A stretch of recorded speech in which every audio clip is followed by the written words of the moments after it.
नमस्कार, excellent coaching में आपका स्वागत है।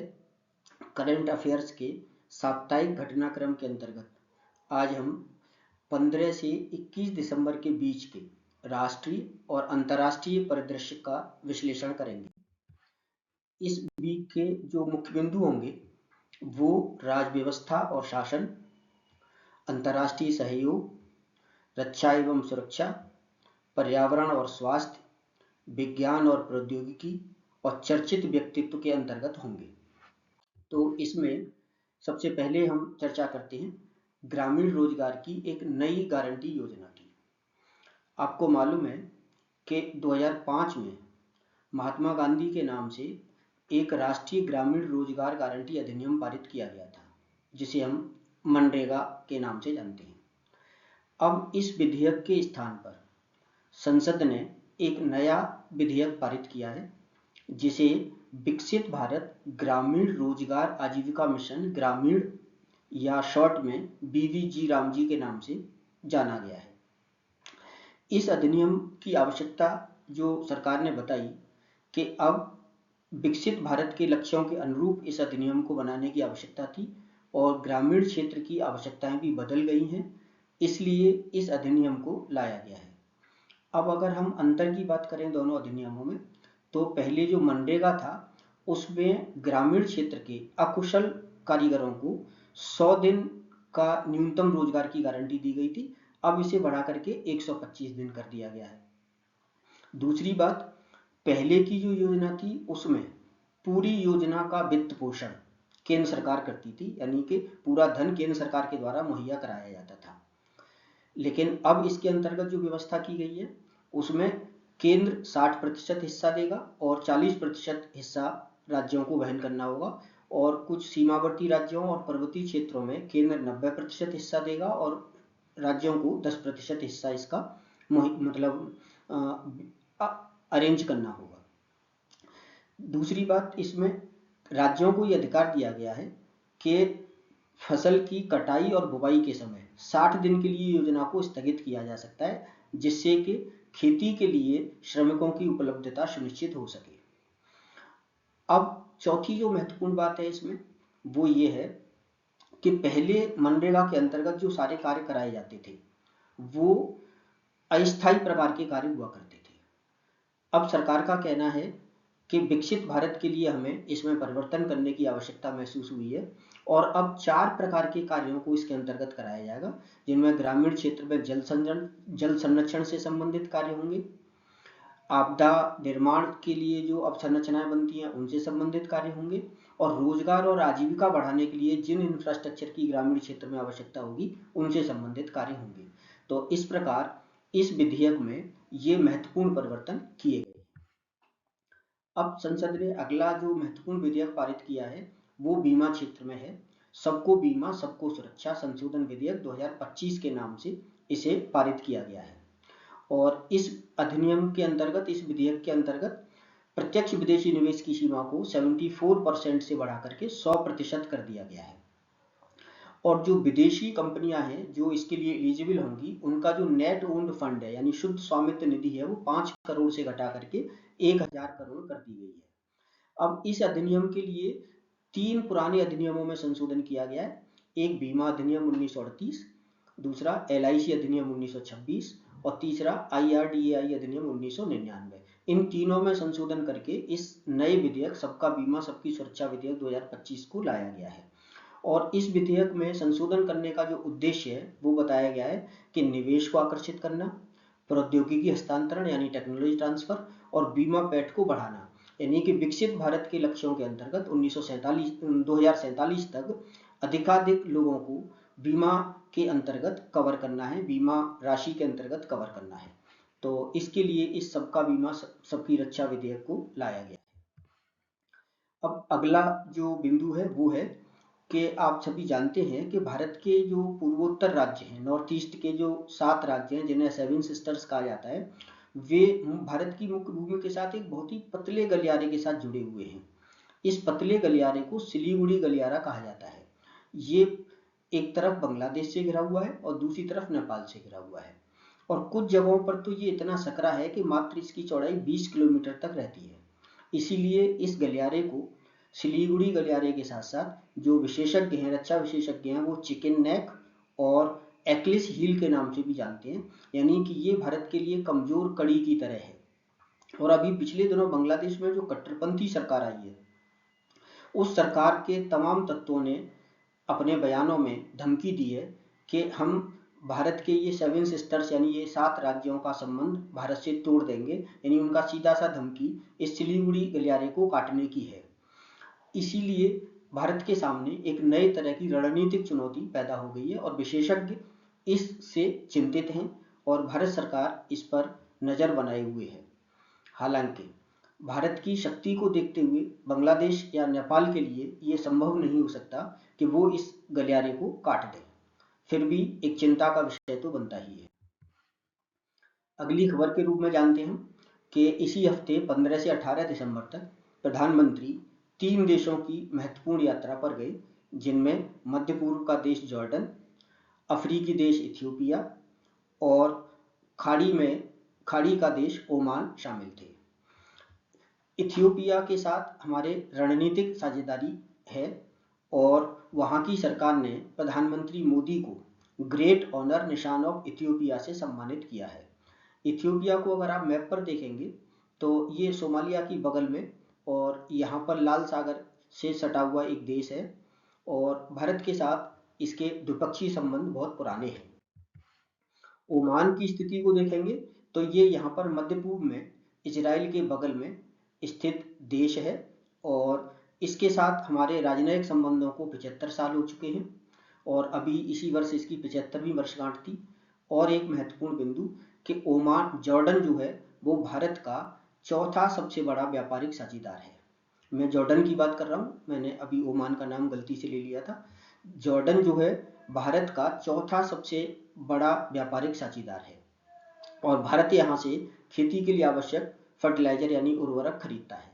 2018 में भी जॉर्डन के साथ एक रक्षा सहयोग किया गया था, तो इस प्रकार जॉर्डन हमारे लिए काफी महत्वपूर्ण है। अब तीसरा देश जो कि खाड़ी का देश है और गल्फ कंट्री काउंसिल का सदस्य है। गल्फ कंट्री काउंसिल में 7 देश हैं, बहरीन, कुवैत, ओमान, कतर, सऊदी अरब और संयुक्त अरब अमारात। इनमें ओमान के साथ भारत ने अभी एक फ्री ट्रेड एग्रीमेंट किया है जिसे comprehensive economic partnership agreement CEPA का नाम दिया जा रहा है, जिसके अंतर्गत दोनों देश एक दूसरे के साथ बिना किसी टैरिफ के 90% से अधिक वस्तुओं का आयात निर्यात कर सकेंगे। ज्ञातव्य है कि खाड़ी के देशों में जो 7 GCC सदस्य देश हैं उनमें से 2 के साथ भारत ने फ्री ट्रेड एग्रीमेंट किया हुआ है, ओमान, और इससे पहले किया था संयुक्त अरब अमारात के साथ। तो इस प्रकार पश्चिम एशिया में भारत की पैठ बढ़ती जा रही है, खासतौर से मुस्लिम देशों में हमारी जो संबंध हैं वो और मजबूत होते जा रहे हैं। अब जापान की बात करें तो जापान में भारतीय बैंकिंग सुविधाएं बढ़ रही हैं और भारत की जो बैंक ऑफ इंडिया है उसने 1950 से ही जापान में अपनी शाखाएं स्थापित की थी। अब भारतीय स्टेट बैंक ने भी अपनी शाखाएं वहां पर स्थापित कर ली हैं और टोक्यो और ओसाका में ये शाखाएं स्थापित की गई हैं और इन शाखाओं का उद्देश्य भारत जापान व्यापार संबंधों को समर्थन देना है और कॉर्पोरेट ग्राहकों को सेवा और व्यापार वित्त में सहायता देना इसका उद्देश्य है। अब हम रक्षा क्षेत्र में विदेशी सहयोग की बात करें तो भारत और रूस के बीच में RELOS यानी कि reciprocal exchange of logistics support नामक एक समझौता हुआ है। ये रक्षा क्षेत्र का महत्वपूर्ण समझौता है जिसके अंतर्गत रूस और भारत एक दूसरे के सैन्य और हवाई ठिकानों तक आ जा सकेंगे, ईंधन भरने, मरम्मत और रखरखाव में एक दूसरे की सहायता करेंगे और भारतीय सेना की जो परिचालन क्षमता है और उसकी जो तैयारी है युद्ध के समय, उसमें इस समझौते से बहुत ही सहयोग प्राप्त हुआ। हालांकि इसी तरह के लॉजिस्टिक समझौता हम अमेरिका के साथ पहले कर चुके हैं, जिन्हें LEMOA और कोमकासा और BECA नाम के समझौतों के रूप में हम जानते हैं। इनके अंतर्गत भी लॉजिस्टिक सपोर्ट जैसे समझौते हमारे अमेरिका के साथ हुए हैं। अब हम रक्षा क्षेत्र में ही एक और खबर की तरफ बढ़ते हैं जिसमें नौसेना की शक्ति में वृद्धि करने के लिए एक नया ऑस्प्रे स्क्वाड्रन तैयार किया गया है। ये ऑस्प्रे स्क्वाड्रन जो तैयार किया है उसमें MH-60R हेलीकॉप्टर का प्रयोग होगा, यानी कि MH-60R जो हेलीकॉप्टर है उनका स्क्वाड्रन तैयार किया, और ये दूसरा स्क्वाड्रन कमीशन हुआ है जिसका नाम है INAS 335। इससे पहले 2024 में पहला स्क्वाड्रन भी तैयार किया गया था। और आपकी जानकारी के लिए ये MH-60R जो हेलीकॉप्टर हैं ये मल्टी रोल हेलीकॉप्टर है। मल्टी रोल का मतलब ये बहुत सारे कार्यों को अंजाम दे सकता है, जैसे कि पनडुब्बी रोधी युद्ध यानी एंटी सबमरीन वारफेयर के तौर पर, एंटी सरफेस वारफेयर के तौर पर, और खोज एवं बचाव मिशन यानी कि सर्च एंड रेस्क्यू ऑपरेशन में ये सहायता करने वाला हेलीकॉप्टर है। तो मल्टी रोल हेलीकॉप्टर है। और इन हेलीकॉप्टर की सहायता से समुद्र में हमारे जो जहाज होते हैं उनके बीच में अगर किसी आपूर्ति की आवश्यकता पड़ती है, आपूर्ति स्थानांतरित करने की आवश्यकता पड़ती है, तो उसको ये अंजाम देने में सक्षम है। अब INSB कौंडिन्य यानी कि Indian naval ship vessel Kaundinya, जो भारत की एक प्राचीन समुद्री विरासत पर आधारित है, और इसका जो नमूना है वो अजंता की 5वीं सदी की गुफा में से एक चित्र से लिया गया है, और उसके आधार पर इस समुद्री वेसल को जो तैयार किया गया है नारियल की कॉयर, उनके रेशे और रेजिन और कॉटन यानी कि जो कपास है उसके वस्त्रों के आधार पर इसको तैयार किया गया, इसीलिए इसको स्टिच्ड शिप कह रहे हैं, यानी सिला हुआ जहाज। सिला हुआ जहाज से मतलब है कि रस्सी और कपड़े और फाइबर्स और रेजिन इनके प्रयोग से इसको शिप को बनाया गया है। ये हमारी प्राचीन समुद्री विरासत को पुनर्जीवित करने और उसे सम्मान देने की एक पहल के तौर पर किया गया है, और इसको तैयार करने में भारत की नौसेना, संस्कृति मंत्रालय और एक गोवा की निजी कंपनी ने भाग लिया है। और अभी 29 दिसंबर को ये शिप पोरबंदर से ओमान तक प्राचीन समुद्री व्यापार मार्ग पर एक ऐतिहासिक यात्रा पर निकलेगा। तो ये हमारी भारत की प्राचीन समुद्री विरासत का एक तरह से पुनर्जागरण है।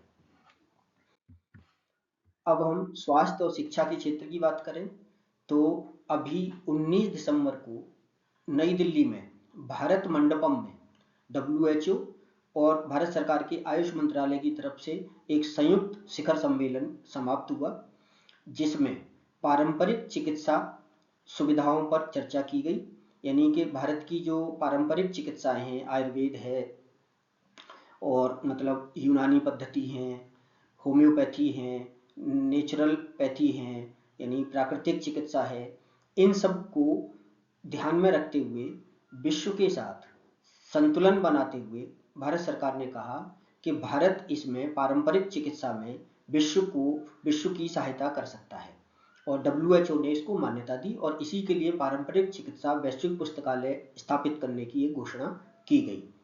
पारंपरिक चिकित्सा कम खर्च में एक अच्छी जीवन शैली जीने के लिए प्रेरित करती है, और इसमें लागत बहुत कम आती है। ये खान पान की एक शैली है। प्राकृतिक चिकित्सा खान पान और जीवन जीने की एक स्वस्थ शैली के तौर पर भारत में प्राचीन काल से मौजूद रही है।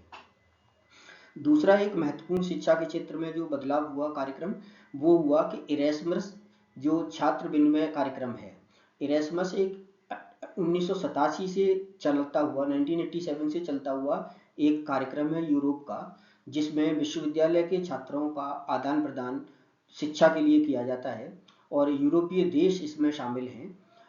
उसके साथ ब्रिटेन ने समझौता किया और ब्रिटेन अब इस कार्यक्रम में शामिल हो गया है, और इसी के साथ भारत को भी इसमें मतलब पार्टनर देश के रूप में शामिल होने की मान्यता मिली है। इरेस्मस का मतलब है ERASMUS यानी कि यूरोपीय region active scheme for mobility of university students, यानी कि यूनिवर्सिटी स्टूडेंट्स एक देश से दूसरे देश में इस कार्यक्रम के अंतर्गत यूनिवर्सिटी में पढ़ाई के लिए जा सकते हैं।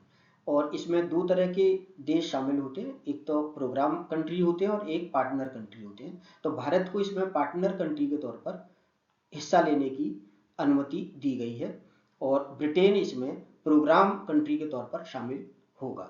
तो इससे जो विदेश में शिक्षा प्राप्त करना चाहते हैं, खासतौर से यूरोप में जो शिक्षा प्राप्त करना चाहते हैं, उनको काफी लाभ होगा।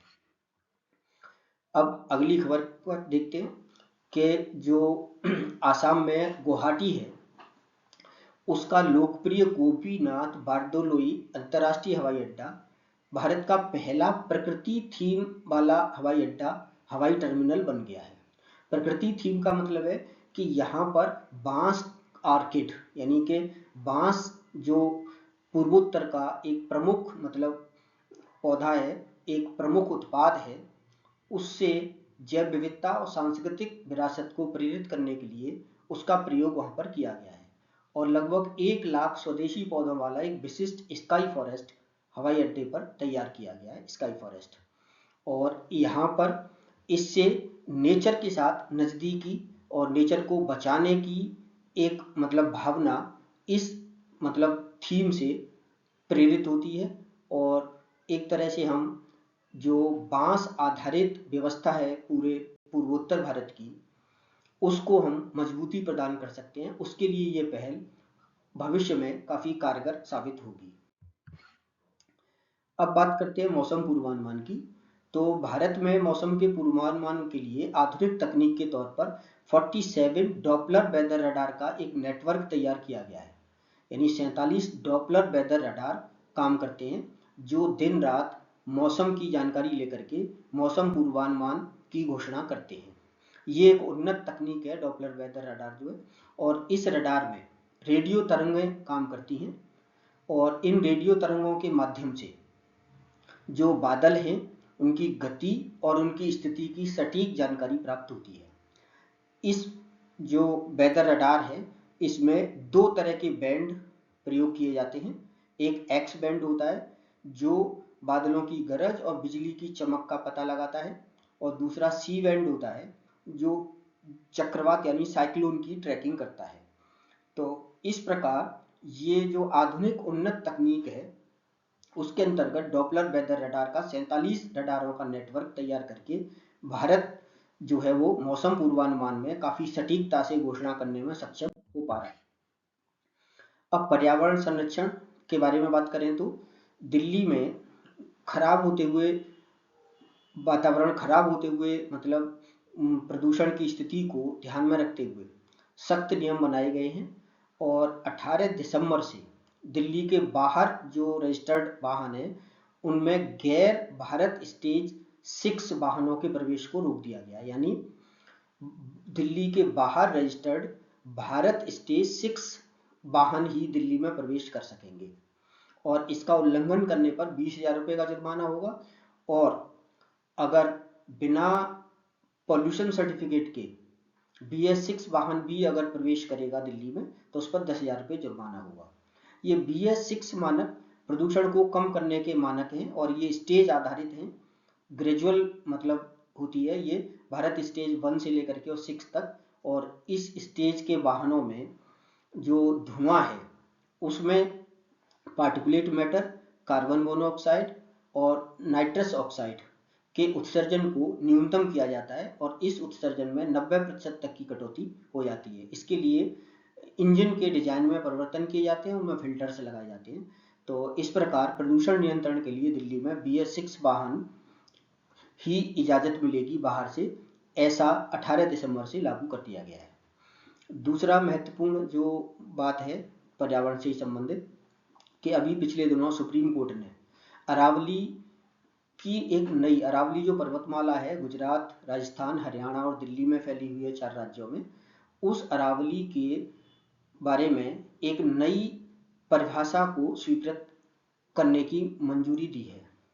इस परिभाषा में कहा गया है कि 100 मीटर या अधिक की ऊंचाई वाले भूभाग को ही अरावली पहाड़ी माना जाएगा। ऐसी परिभाषा स्वीकृत करने की खबर आने पर तमाम जो लोग हैं, चाहे सिविल सोसाइटी के लोग हैं, चाहे राजनीतिक वर्ग के हैं, उनमें एक तरह की विरोध की भावना प्रबल हो गई, फैल गई, और उन्होंने अपनी चिंता को जाहिर करते हुए आंदोलन करने की चेतावनी दी। यहाँ पर यह जानना जरूरी है कि ये तकनीकी परिभाषाएं हैं, और इसका उद्देश्य कोई खनन की परमिशन देना नहीं है। जो एक्टिविस्ट हैं पर्यावरण के क्षेत्र में काम करने वाले, उनका कहना है कि इस तरह की जो परिभाषा दी गई है उससे खनन को बढ़ावा मिलेगा, जबकि सरकार का स्पष्ट कहना है कि इसका उद्देश्य खनन से नहीं है। खनन संबंधी तो पहले से ही मतलब मानक मौजूद हैं और इससे अरावली को कोई खतरा नहीं होगा। ये तकनीकी परिभाषाएं हैं और इनको उसी तकनीकी परिप्रेक्ष्य में ही देखा जाना चाहिए, इसका उद्देश्य खनन से नहीं है। अब आत्मनिर्भर तकनीक और साइबर खतरे के क्षेत्र में देखें तो भारत की एक संस्था कंप्यूटिंग डेवलपमेंट ने ध्रुव 64 नाम से भारत का पहला dual core micro processor launch किया है। ये सीडेक के द्वारा विकसित किया गया है। ये डेवलपमेंट ऑफ एडवांस कंप्यूटिंग की संस्था है भारत की, और ये जो डुअल कोर माइक्रो प्रोसेसर है 1 गीगाहर्ट्ज और 64 बिट का है, और ये भारत का पहला डुअल कोर प्रोसेसर है। अभी तक हम अपने कंप्यूटर्स में या अपने जो डिवाइस हैं उनमें जो माइक्रो प्रोसेसर यूज करते हैं वो विदेशी होते हैं। तो इस प्रकार ये आत्मनिर्भर भारत की दिशा में एक मील का पत्थर साबित होगा। CERT इन यानी Indian computer emergency response team ने अभी एक साइबर अटैक के बारे में बताया है कि व्हाट्सएप उपयोगकर्ताओं पर एक साइबर हमले की चेतावनी देते हुए उन्होंने कहा है कि बिना पासवर्ड के भी खातों को हाईजैक किया जा सकता है, इसलिए ज़्यादा सावधानी बरतने की आवश्यकता है। मध्य प्रदेश में थैलीसीमिया संकट गहरा गया है। यहाँ पर HIV संक्रमित होने की पीड़ित बच्चों में जो थैलीसीमिया पीड़ित बच्चों में जो रक्त चढ़ाया जाता है, ब्लड चढ़ाया जाता है, उसमें HIV संक्रमण होने की जानकारी मिली है। तो इसके लिए केंद्रों पर जो ब्लड बैंक हैं उन पर जांच के आदेश दे दिए हैं। थैलेसीमिया एक जेनेटिक बीमारी है जिसमें RBC का आकार छोटा रह जाता है पीड़ित मतलब बच्चों में, और उससे फिर उनमें ऑक्सीजन की सप्लाई कम हो जाती है। इसके लिए समय समय पर उन्हें ब्लड ट्रांसफ्यूजन की आवश्यकता पड़ती है, यानी उन्हें रक्त चढ़ाने की आवश्यकता पड़ती है, और ऐसी ही आवश्यकता को पूरा करने के लिए जो रक्त केंद्र होते हैं वहाँ बच्चों को रक्त चढ़ाया जाता है। तो इनमें गंभीर खामियों की शिकायत पर सरकार ने इनकी जांच के आदेश दे दिए हैं। हिमाचल प्रदेश में महिलाओं ने नशीली दवाओं के खतरे से निपटने के लिए रात में गश्त शुरू की है और इसका नाम दिया गया है चिट्ठा मुक्त हिमाचल। आपको जानकारी होगी कि पंजाब और हिमाचल इन राज्यों में नशे का कारोबार बड़े स्तर पर हो गया। पंजाब में तो बहुत ही बड़े स्तर पर है, लेकिन अन्य राज्यों में भी युवा वर्ग को इसकी चपेट में लिया जा रहा है। तो इसके लिए महिला मंडलों ने नशीली दवाओं के खतरे से अपने बच्चों को बचाने के लिए अभियान शुरू किया है, जो एक सराहनीय अभियान है। अब एक मूर्तिकार को श्रद्धांजलि। राम वनजी सुतार, जिन्होंने भारत की नहीं बल्कि विश्व की सबसे ऊंची प्रतिमा सरदार वल्लभ भाई पटेल की प्रतिमा जो 182 मीटर ऊंची है उसका निर्माण किया, उनका अभी 100 वर्ष की आयु में निधन हो गया। इन्होंने सरदार पटेल की जो स्टैच्यू ऑफ यूनिटी है उसके अतिरिक्त सैकड़ों की संख्या में यादगार मूर्तियां बनाई हैं। संसद में महात्मा गांधी की प्रतिमा हो या 450 से भी अधिक शहरों में विश्व भर में महात्मा गांधी की आवक्ष प्रतिमाएं हों, वो इन्हीं के द्वारा बनाई गई हैं। और बंगलुरु हवाई अड्डे पर 108 फुट ऊंची केम्पेगौड़ा प्रतिमा का निर्माण भी इन्होंने ही किया है। राम सुतार जी को 1999 में पद्मश्री, 2016 में पद्म भूषण और 2018 में टैगोर पुरस्कार से सम्मानित किया गया। अब नियुक्ति की बात करें तो मुख्य सूचना आयुक्त के तौर पर राजकुमार गोयल को राष्ट्रपति द्वारा नियुक्त किया गया है।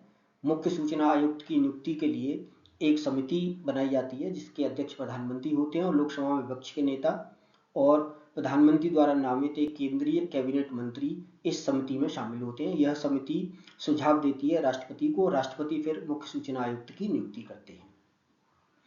प्रधानमंत्री कौशल विकास योजना पर CAG की अभी हाल में एक रिपोर्ट आई है, उसमें कहा गया है कि इसमें बैंक खातों में संख्या के तौर पर एक करके फर्जी खाता संख्या प्रयोग की गई है और ऐसे खातों की संख्या बहुत ज़्यादा है। PMKY भारत सरकार की स्किल डेवलपमेंट की एक महत्वपूर्ण रोजगार महत्वपूर्ण कौशल विकास योजना है, जिसे 2015 में प्रारंभ किया गया था। 2015 से 2022 तक इसके 3 वर्जन चले, PMKY 1, PMKY 2, PMKY 3, और 2022 से 2026 तक PMKY 4 वर्जन चालू है अभी, और फिर 2026 के बाद PMKY 5 को लॉन्च करने की शुरुआत कर दी है। अब खेल जगत से संबंधित खबरों में देखें तो भारत ने पहली बार हांगकांग को 3-0 से हराकर पहला स्क्वैश विश्व कप खिताब जीता है। इस प्रकार भारत पहली बार स्क्वैश खिताब जीतने वाला देश बन गया है।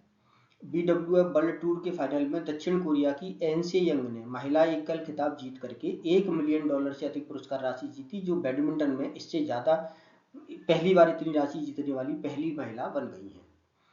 और क्रिकेट के खेल में बल्ले से गेंद छूने की घटनाओं की जानकारी के लिए एक नई तकनीक स्नीको तकनीक प्रयोग की गई, और इसके लिए स्नीको मीटर जो है वो विवादों के केंद्र में आ गया जब एसिस्ट श्रृंखला में इसका प्रयोग किया गया। तो तकनीक आधारित मतलब जो प्रयोग हैं वो निश्चित ही शुरुआत में विवाद का कारण बनते हैं, लेकिन धीरे धीरे फिर वो लोगों की समझ में आने लगते हैं। और एक अंतिम खबर के तौर पे अंतर्राष्ट्रीय खबर, जिसमें वेनेजुएला जो कि लैटिन अमेरिकी देश है, यहाँ पर देखें, यहाँ पर ये वेनेजुएला है।